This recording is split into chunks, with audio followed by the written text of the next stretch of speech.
Topic हमारा है appeals. आदेश है 41।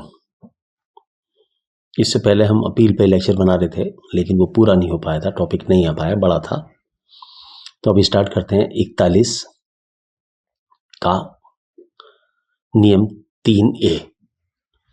अपील यदि विहित समय अवधि में न की जाए, उस समय डिले कंडोनेशन का प्रार्थना पत्र ज्ञापन के साथ दिया जाएगा। वह डिले कंडोनेशन पर आदेश कराया जाएगा। डिले के कारण न्यायालय को स्पष्ट किए जाएंगे। देखिए, कभी कभी क्या होता है, अपील आप सही समय पे दाखिल नहीं कर पाते। कई वजह होती हैं, कई कारण होते हैं। वैसे तो जो सर्टिफाइड कॉपी लेने में समय लगता है उसको मिल जाता है, लेकिन उसके बाद भी कई बार पार्टी नहीं कर पाती। तो ऐसी परिस्थिति में क्या करना चाहिए कि एक एप्लीकेशन डिले कंडोनेशन की अंडर सेक्शन लिमिटेशन एक्ट 1963 लगानी चाहिए, और वो न्यायालय को 41 आदेश 41 के नियम 3A में ये पावर दी है कि उस डिले को वो यदि लगता है कि सफिशिएंट कारण है तो उस डिले को कंडोन कर सकता है।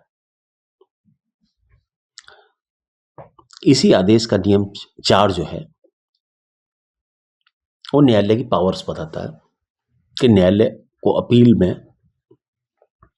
क्या क्या करने की शक्तियां दी हैं। मॉडिफाइड कर सकता है, चेंज कर सकता है, रिवर्स कर सकता है, वापस भेज सकता है, रिमांड बैक कर, सारी चीजें पावर्स जो है वो सारी की सारी 41 जो है नियम 4 जो है इसका एक्सप्लेन करेगा।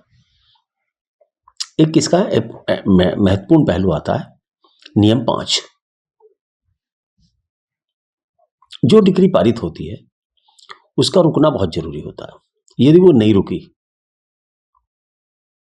तो बहुत परेशानी का सामना करना पड़ सकता है।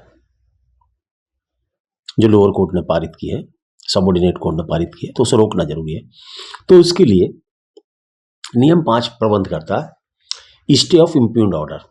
एक एप्लीकेशन लगाई जाती है अपील के साथ में, कोर्ट से प्रार्थना की जाती है कि नीचे का ऑपरेशन ऑफ डिक्री जो है, जजमेंट जो है वो स्टे कर दिया जाए। तो न्यायालय उस पर सुन के एक स्टे पारित कर देता है, अर्थात जब तक अपील पेंडिंग है तब तक नीचे का निर्णय एग्जीक्यूट ना किया जाए। इसका होना जरूरी है। अगर ये नहीं होता तो एग्जीक्यूशन नहीं रुकेगा। और इसके लिए सबसे बड़ी कंडीशन ये होती है कि आपको ये सिद्ध करना होता है कि यदि स्टे नहीं मिला तो बहुत आपको इर्रेपरेबल लॉस हो जाएगा। तो वो आदेश 5 नियम 5, आदेश 41 ही चल रहा है। ये पूरा का पूरा जितना भी बताऊंगा मैं आदेश 41 ही बताऊंगा आगे तक, तो कई बार दिमाग से उतर जाती है बताना। तो आदेश नियम 5 में जो है आप जो है न्यायालय जो है से स्टे की प्रार्थना जरूर करें। अगर स्टे नहीं मिलेगा तो सारा का सारा ऑपरेशन स्टे नहीं होगा, तो सारी प्रोसीडिंग्स नीचे की कोर्ट की चलती रहेंगी, इसलिए आपको नुकसान हो सकता है। इसलिए अपील में स्टे लेना अनिवार्य होता है।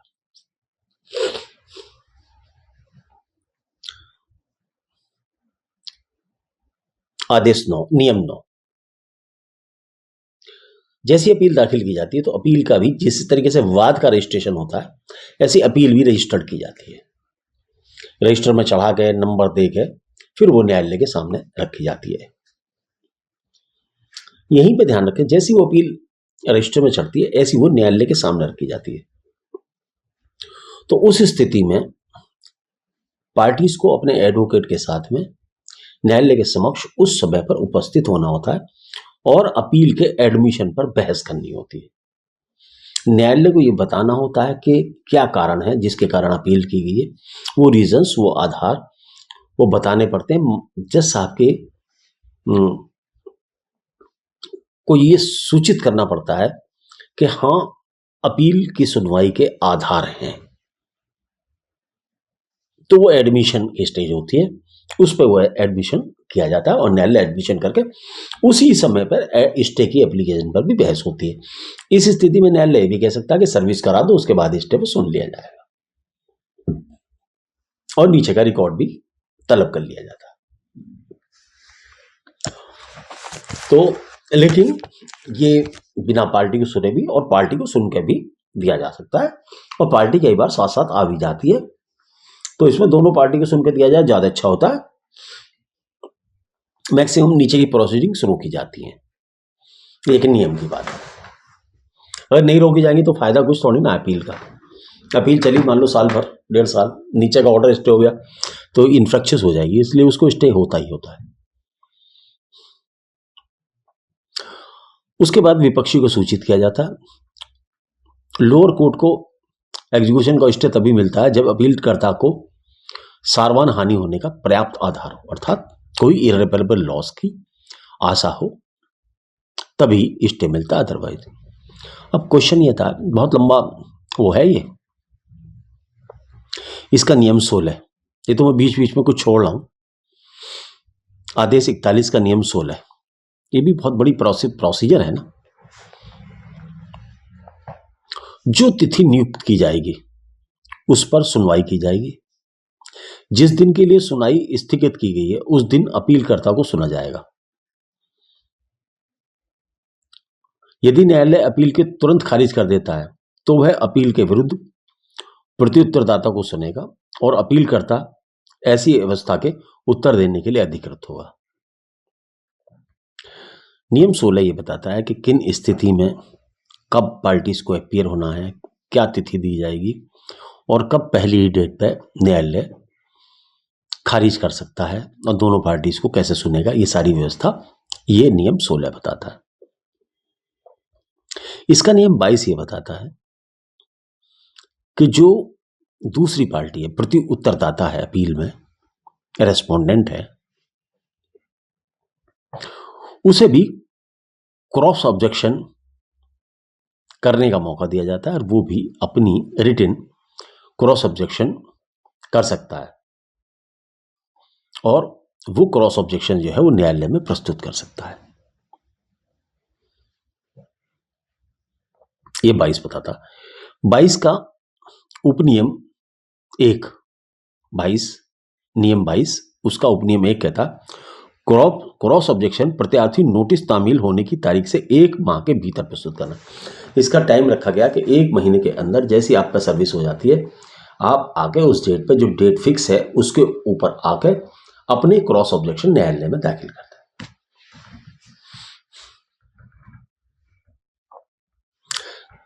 यदि अपीलकर्ता न्यायालय में हाजिर नहीं है तो न्यायालय, अपीलकर्ता या उनके अधिवक्ता यदि न्यायालय में हाजिर नहीं है तो न्यायालय उस अपील को खारिज भी कर सकता है। नियम 17, यदि प्रत्युत्तरदाता न्यायालय में मौजूद नहीं है तो भी न्यायालय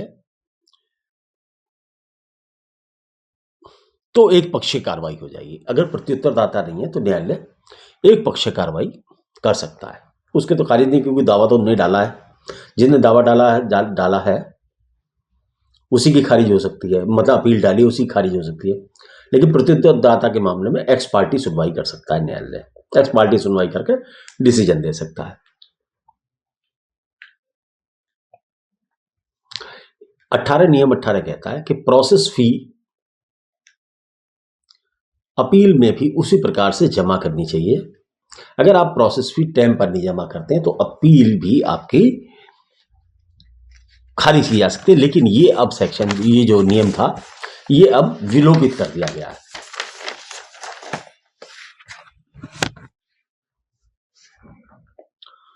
एक बात यहां आपको मैं बता दूं, अपील एक बार सुनवाई पे लग गई और या सुनवाई हो गई, फिर उसके बाद पार्टी आए ना आए तो उनकी मर्जी, ना आए तो ना मर्जी, न्यायालय फिर उसको वैसे घोषित नहीं करेगा। जब उसे डिसाइड करेगा तो मेरिट पे डिसाइड करेगा। लेकिन न्यायालय को कोई क्वालिटीज या मेरिट्स ऑर्डर में देखनी होती हैं तो उसके लिए किसी की जरूरत नहीं होती। आपकी मर्जी है, आप उसे बताएं न्यायालय को, आपने दाखिल कर दी, वो आपकी दोनों की क्रॉस ऑब्जेक्शन और आपकी अपील पढ़ के और अपना विवेक लगा के उसको डिसाइड कर सकता है उसके लिए फिर ये जरूरी नहीं है कि वो आपको सुने ही सुने। अगर आप उपस्थित है तो सुने, लेकिन फिर यदि आप नहीं आए हैं तो गुण अवगुण के आधार पर मेरिट पर डिसाइड करेंगे, अगर एक बार उसे सुनवाई हो गई है तो।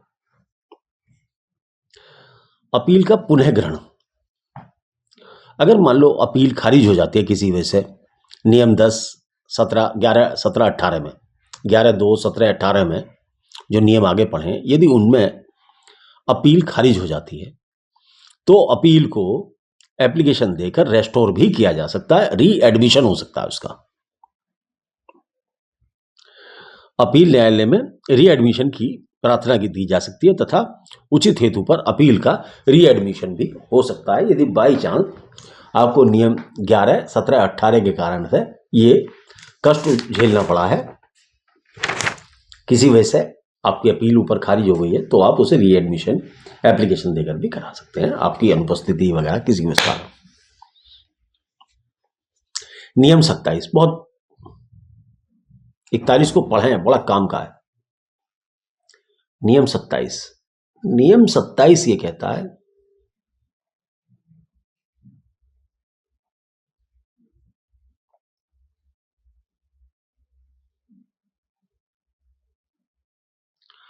जब साक्ष्य कभी कभी क्या होता है, पार्टीज अधीनस्थ सबॉर्डिनेट कोर्ट में अपनी एविडेंस पेश नहीं कर पाती और न्यायालय थोड़ा तेज काम कर रहा होता है, तो और वो वहां उसकी एविडेंस रह जाती है, क्योंकि वो एविडेंस ऐसी थी, वो बीमार थी या कोई ऐसी थी, तो वो आ नहीं पाती। तो ऐसी एविडेंस को भी न्यायालय उस पक्षकार की प्रार्थना पर नियम 27 के तहत रिकॉर्ड पर ले सकता है। ऐसी एविडेंस को भी रिकॉर्ड पर ले सकता है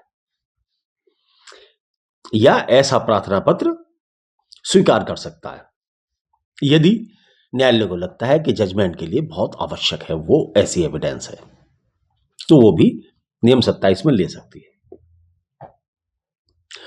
अब नियम 30 जो है इसका, ये बात करता है कि अपील का निर्णय किस प्रकार से होगा। नियम 30 ये बात बताता है आपको, सबसे बड़ी बात कि निर्णय खुली अदालत में होगा, निर्णय पर दस्तखत किए जाएंगे, पक्षकारों को सुनकर किया जाएगा, पक्षकारों को पूरा अवसर दिया जाएगा, जिस दिन बहस सुनी गई है उसी दिन जजमेंट दिया जाएगा, या कोई तारीख नियुक्त की जाएगी।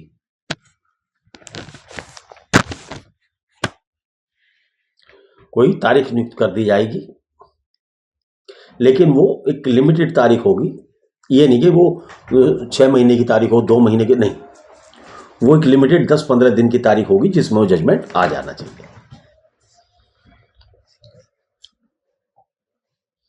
जरा सी कुछ साइटेशंस हैं, मैं चाहूंगा कि वो आपको मैं बताऊं।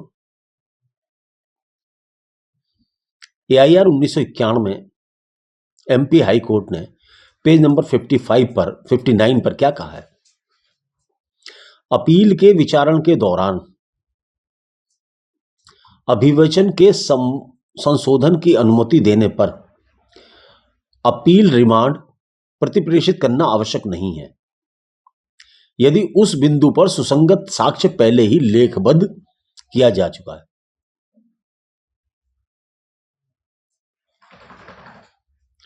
अर्थात यदि एविडेंस अगर किसी वजह से वाद बिंदु नहीं बना है, तो न्यायालय को लगता है कि वाद बिंदु बना लो और एविडेंस मौजूद ऑलरेडी है फाइल पे, तो उसको रिमांड बैक करने की आवश्यकता नहीं है, क्योंकि रिमांड बैक की पावर भी है ना अपील में, तो कोर्ट को ये नीचे भेज दो। AIR 2021 सुप्रीम कोर्ट 4652 क्या कहता है, अपील के अंदर क्या क्या करेगा न्यायालय, एप्रिसिएशन ऑफ एविडेंस करेंगे, जो जजमेंट दिया गया है क्या वो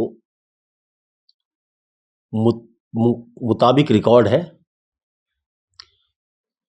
रिकॉर्ड के मुताबिक दिया गया है या वैसे ही दिया गया है, तो ये देखेगा क्या न्यायालय।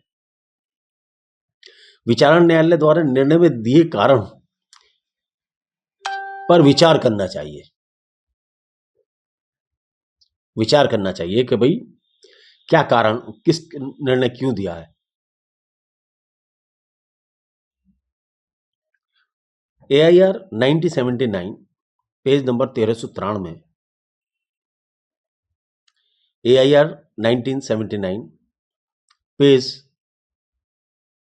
1393 पर कहते हैं कि decision should be on merit, decision merit के आधार पर होना चाहिए, डिसीजन मेरिट के आधार पर होना चाहिए, ये नहीं कि वैसी खारिज कर दी जाए अपील को, अपील मेरिट पर ही डिसाइड होनी चाहिए।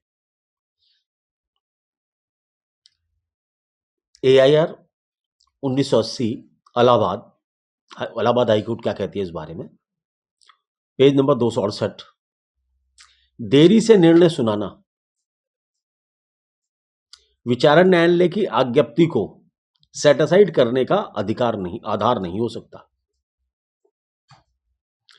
केवल इसी बात पे निर्णय को सेटिसाइड नहीं किया जा सकता क्योंकि जजमेंट देर से दिया लोअर कोर्ट ने, सबऑर्डिनेट कोर्ट ने,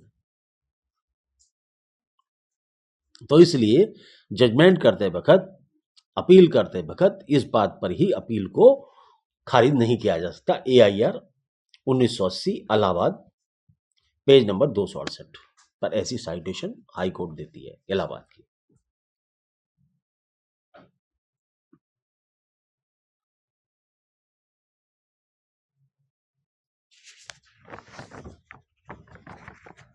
ठीक है, आज के लिए इतना ही। बहुत मुझे ये पता था कि ये टॉपिक लंबा था और उसमें नहीं आ पा सकता था, तो इसलिए मैंने इसके ऊपर एक वीडियो बनाई। अब हम आगे जो है, देखिए अभी तो मैं नहीं करूँगा क्योंकि इस समय तो मैं थोड़ा सा वो लूँगा। अभी अगला जो टॉपिक होगा हमारा वो सेकंड अपील होगा। सेकंड अपील हाई कोर्ट होती है। ये जो निर्णय अब आएगा, ये जो अपीलेट कोर्ट ने निर्णय दिया है, अगर कोई आदमी इस निर्णय से एग्रीव्ड है तब वो सेकंड अपील में जाएगा। तो इसकी जो सेकंड अपील है इस निर्णय की, वो ऑनरेबल हाई कोर्ट में होगी। लेकिन एक बात याद रखें कि वो ऐसा नहीं है कि हर हालत में आपकी सुन ली जावे। उसके लिए बहुत ज्यादा लीगल पॉइंट्स होने चाहिए सेकंड अपील के लिए। वो ये नहीं कि आपका राइट नहीं है उसको भी, ये तो सुनी जाती है। पहली अपील तो सुनती है कोर्ट, लेकिन सेकंड अपील जब आप हाई कोर्ट जाएंगे तो हाई कोर्ट ये नहीं है कि हाई कोर्ट आपको एकदम एंटरटेन ही कर ले, मना भी कर सकता है कि नहीं भाई नहीं, कोई नहीं, नो लीगल क्वेश्चन इन्वॉल्व। क्योंकि जब सेशन जज साहब के यहाँ से जा रही है, नीचे से हो गई है, तो निर्णय में कुछ ऑथेंटिसिटी रहती है, हाई कोर्ट डिसाइड कर देती है। उसके बाद भी सुप्रीम कोर्ट भी है, तो सुप्रीम कोर्ट नहीं, बहुत देखिए जैसे जैसे निर्णय ऊपर बढ़ता रहता है ना, अगर पूरा ही नीचे से पलटा नहीं गया है तो निर्णय को फिर छेड़ना बंद कर देती है ऊपर की कोर्ट है, अगर वो जजमेंट ठीक है। हर पार्टी को देखो उसकी मर्जी का जजमेंट नहीं होता तो लगता ही बुरा है। तो चलिए अब लेक्चर 35 में हम सेकंड अपील जो हाई कोर्ट में की जाती है उसके बारे में डिस्कस करेंगे सेकंड अपील। तो आज के लिए इतना ही।